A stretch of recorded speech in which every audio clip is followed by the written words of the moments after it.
भाइयों और बहनों, आज मेरे पास से मेरे साथ में काम तो काफी पड़ा है, जितना हो सकता है। आप जानते हैं कि आज गुरु नानक साहब का दिन है। मुझको किसी ने भेज दिया था निमंत्रण, तो मैंने तो उस वक्त तो कह दिया था कि मुझको आप माफ कीजिए।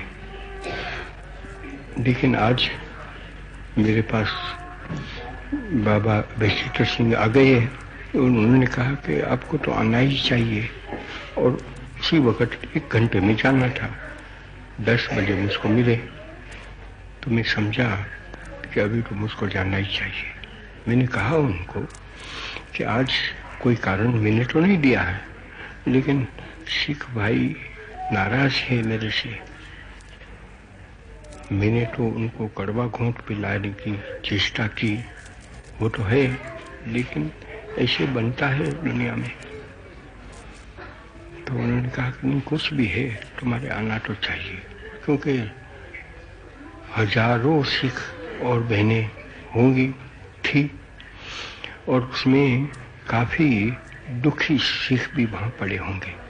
तो वो जो तुम्हारे कहना है वो सब सुनना चाहते हैं, और उसमें कोई शक नहीं है। तो मैंने कहा कि अच्छा, आप मुझको 11 बजे ले जाइए। तो आए, तो पीछे वापस गए। वहाँ सब उनको कहना था, उन लोगों को कह दिया। और पीछे मेरे वो जब आए तो शेख अब्दुल्ला साहब को साथ में लाए, तो उनको भी ले जाना था। तो मैंने कहा कि शेख अब्दुल्ला साहब कैसे आ सकते हैं? और आज तो ऐसा बन गया है कि सिख और मुसलमान एक दूसरों को बर्दाश्त नहीं कर सकते हैं। ऐसा है तो कि कुछ भी हो, शेख अब्दुल्ला उन्होंने तो बहुत बड़ा काम किया है, और कश्मीर में हिंदू सिख सबको साथ में रखा है, और साथ में मरना जीना ऐसा कर लिया है, तो उनको आना ही चाहिए। तो पीछे मैंने सोचा कि अच्छा, अभी तो ले जाना चाहिए, तो इसलिए उनको भी शेख साहब को भी मैं ले गया। मुझको अच्छा लगा। हजारों बहनें थी, भाई लोग थे। मैंने तो थोड़ा कहा, और लेकिन शेख साहब ने तो बहुत कहा। मैं खुश हुआ कि सब सिख भाई बहनों ने बड़े ध्यान से जो कुछ भी कहना था वो सुना, और किसी ने ऐसा नहीं कहा, आंख से नहीं बताया, आवाज तो कौन करने वाला था वहां कर ना सके, क्योंकि वहां तो हम लोगों को निमंत्रण देकर ले गए पीछे। आखिर में वो तो बहादुर हैं, तो अच्छी तरह से हो गया। तो वो तो मुझको आपको इतनी खबर तो देनी ही चाहिए थी। पीछे मेरे पास एक खत आ गया है, तो वो तो बंगाल से आया खत। तो मुस्लिम चैम्बर ऑफ कॉमर्स का खत आया। उसको तो मैं जवाब नहीं दे सका हूँ, लेकिन मैंने सोच लिया, घनश्याम दास को बताया कि भाई इसका कुछ आप जानते हैं। उसकी बात तो ये है कि वो जो मुस्लिम चैम्बर ऑफ कॉमर्स है, वो कोई गवर्नमेंट के साथ ताल्लुक रखना है, और गवर्नमेंट के जो खत किताबर होता है वो भी देना, तो इस तरह से नहीं हो सकते हैं। क्यों कि ये गवर्नमेंट तो सबकी है, हिंदू है, मुसलमान है, पारसी, वो सबकी है, और एक कोई की नहीं है। अगर ऐसा है तो पीछे वो ऐसे मुस्लिम का एक, पारसियों का दूसरा, यहूदी का तीसरा, अंग्रेजों का चौथा, ऐसे कैसे बन सकता है? तो वो तो उन्होंने तो इनकार किया। तो वो मुझको लिखते हैं कि देखो कैसा गोलमाल करते हैं कि मुस्लिम चैम्बर ऑफ कॉमर्स से वो तो नहीं रह सके, लेकिन मारवाड़ी चैम्बर ऑफ कॉमर्स रह सकता है, वैसे यूरोपियन चैम्बर ऑफ कॉमर्स भी रह सकता है। तो वैसे क्या मुस्लिम ने ही गुनाह किया? उसको तो अच्छा लगा, उसको कुछ चोट भी लगी। तो मैंने समझ लिया कि वो अगर मुस्लिम चैम्बर ऑफ कॉमर्स के साथ ये ताल्लुक न रहे, तो पीछे मारवाड़ी चैम्बर ऑफ कॉमर्स के साथ नहीं रहना चाहिए, यूरोपियन चैम्बर के साथ नहीं होना चाहिए। वो रहें, क्यों रहें? यूरोपियन का तो बन गया था कि वो तो हुकूमत में थे, हुकूमत वो यूरोपियन की चलती थी, इसलिए वो तो उनके प्रियजन बन गए इसलिए वो।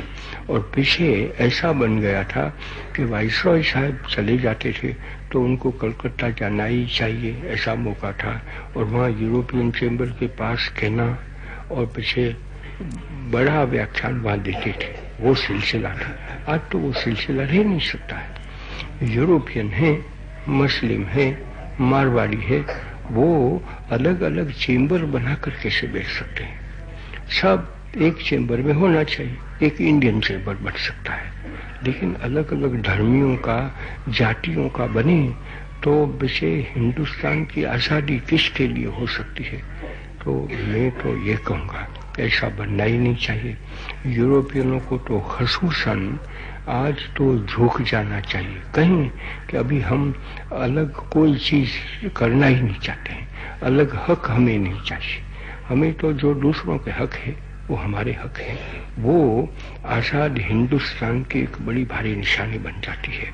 तो मैं तो ये कहूँगा कि अभी यूरोपियन चैम्बर ऑफ कॉमर्स कहें कि हाँ तुम्हारे भी जैसे पहले होता था, वाइसरॉय साहब करते थे, इस तरह से आज कहो कि हमारे हमारे हमारे प्राइम मिनिस्टर है वो, या तो डिप्टी प्राइम मिनिस्टर है वो, या तो कहो कि माउंटबेटन साहब हैं, उनको भी वो नहीं बुला सकते हैं मेरी निगाह में।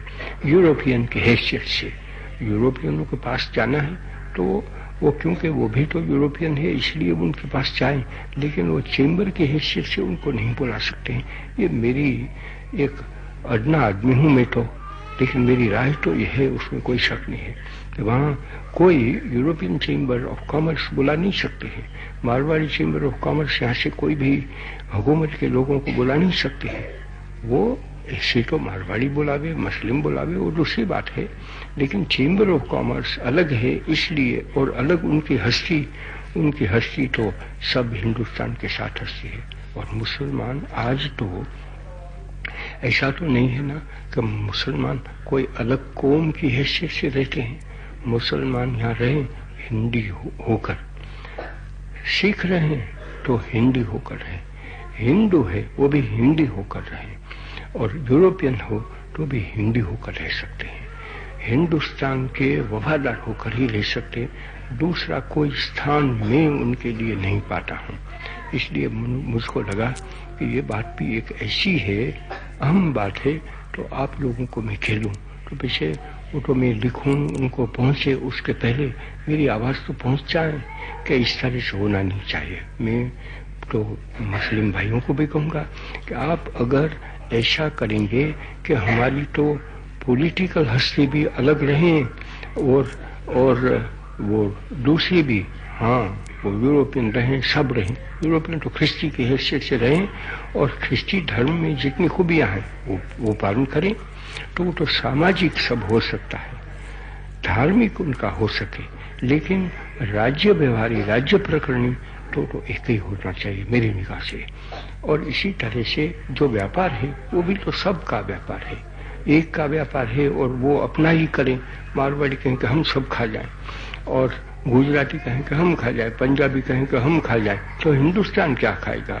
ऐसे यूरोपियन कहें, ऐसे मुसलमान कहें, वो सब हमारा काम निपटता नहीं, बनता नहीं। एक तो वो बात में करना चाहता था पीछे। हाँ वो तो मैं भूलना तो नहीं चाहिए, मेरे भूल गया कहना कि वो तो वहाँ तो मैंने कह दिया वो सिख सभा में, लेकिन मैं कहूँगा कि आज तो नया दिन है, ऐसा ही समझना चाहिए।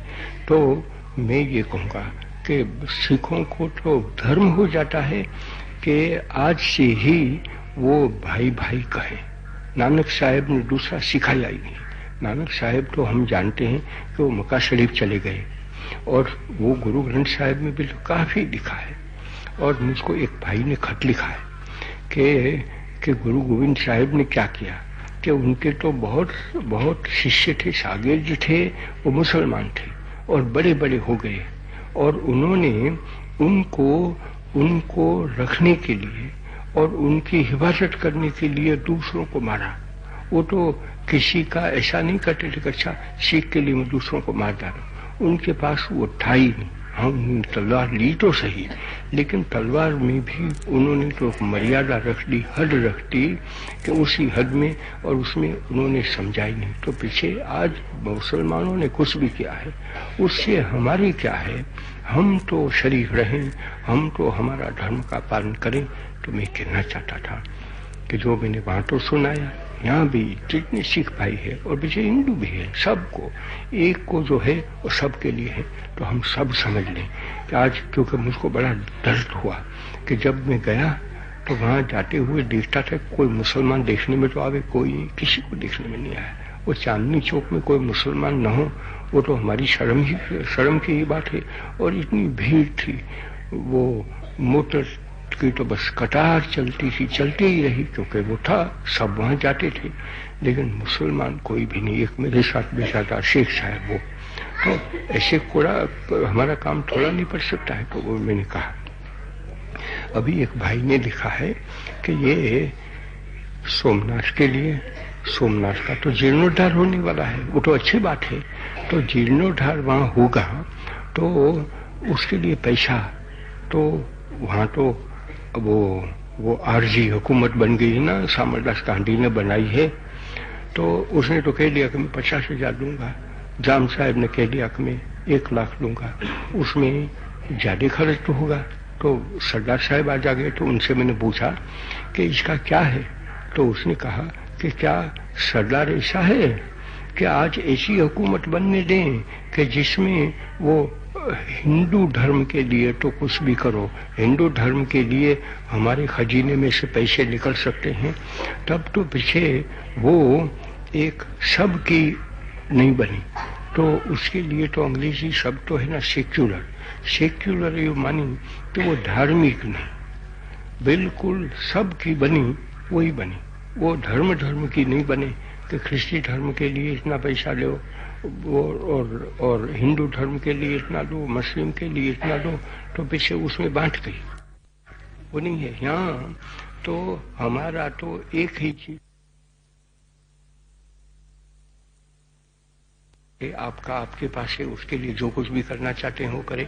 आप ऐसे धर्मियों को इकट्ठा करके उसमें जो आज़ादी जी की नीति है वो सिखा दें, दूसरा तो नहीं हो सकता है। तो मैंने सुना कि कोई बात ही नहीं है, क्योंकि एक भाई ने लिखा है पुर्चा में, खासा है कि अगर वो जूनागढ़ की हुकूमत इनके लिए पैसा दे सोमनाथ के लिए, या तो कहो कि यहाँ की हुकूमत वो हिंदुस्तान की सारी मध्यवर्ती हुकूमत से निकले, तो वो कहता है कि वो तो अधर्म होगा, धर्म नहीं होगा। मैं मानता हूँ वो ठीक लिखता है। तो मैंने सुन लिया तो मैं बहुत खुश हुआ। तो मैंने पूछा कि मैं ये कह दूं? तो उसने कहा कि कह सकता है, तो कि मैं जिंदा होते हुए ऐसा बनने वाला नहीं है कि हिंदू का कोई मंदिर है उसका जीर्णोद्धार करने के लिए वो जूनागढ़ की तिजोरी में से पैसा एक कौड़ी भी निकल सकती है, या तो कोई यहाँ से मध्यवर्ती सर्किट से, वो मेरे हाथ से होने वाली चीज नहीं है, और मेरे हाथ से नहीं होने वाली है तो बच्चे सामरदास बेचारा क्या करने वाला था, होगा ही। वो जो कहा है उसके मानी ये है कि हिंदू है, उनके पास से जितना पैसा मिल सकता है और उससे जितना जीर्णोद्धार कर सकते हैं इतना करें, नहीं पैसा कोई देंगे, ऐसा कंजूस बन जाते हिंदू तो पड़ा रहेगा। तो मुझे बहुत खुश हो गया। और अब मैंने तो आपको बताया कि 1.5 लाख रुपया का तो अभी हो गया है, जाम साहब ने 1 लाख रुपया दिया, वो बात तो उसकी हुई।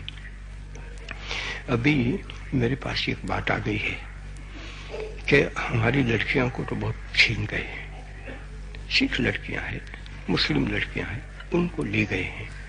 अभी कोशिश हो रही है, कोशिश तो होनी चाहिए कि हर एक लड़की जो जिंदा पड़ी है पीछे उसको कहो, वो तो मैंने कल सुना दिया आपको कि मेरे पास वो होता ही नहीं है कि अच्छा वो तो इस्लाम लाई है, अभी क्या करें, या तो उसको बिगाड़ दी है। अरे बिगाड़ दी है तो क्या हुआ, वो जुल्म करके, वो जबरीन करके कुछ भी हो सकता है, इसलिए उसका कर्म गया, उसका धर्म गया, उसके नामों से हुए, मैं तो वो मानता नहीं हूँ। धर्म तो उसका इस तरह से कोई बदला भी नहीं सकता है, लेकिन उस लड़कियों को लाने के लिए कुछ पैसे तो दे दें।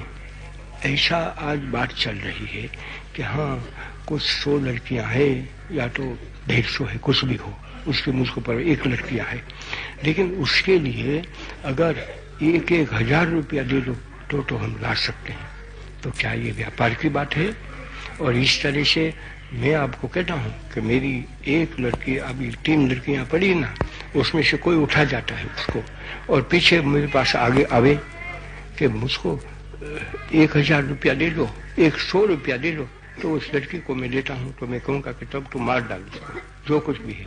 मेरी लड़की को ईश्वर बचाना चाहते हैं तो मेरी लड़की मेरे पास आ गई। वो कोई सोला तो मेरे पास करना चाहता है, एक तो लुटेरू है और पीछे दगाबाज है, और धर्म को तो उसने छोड़ दिया और पीछे मुझको दबाने के लिए आता है कि क्योंकि वो मेरी लड़की है तो मैं तो उसको एक को नहीं लूँ। तो मैं ये कहना चाहता हूँ कि जितने माँ बाप हैं जो उनके वाली पड़े हैं, और कोई ऐसे न करें कि हम तो पैसा देंगे लेकिन हमारी लड़की को लाओ।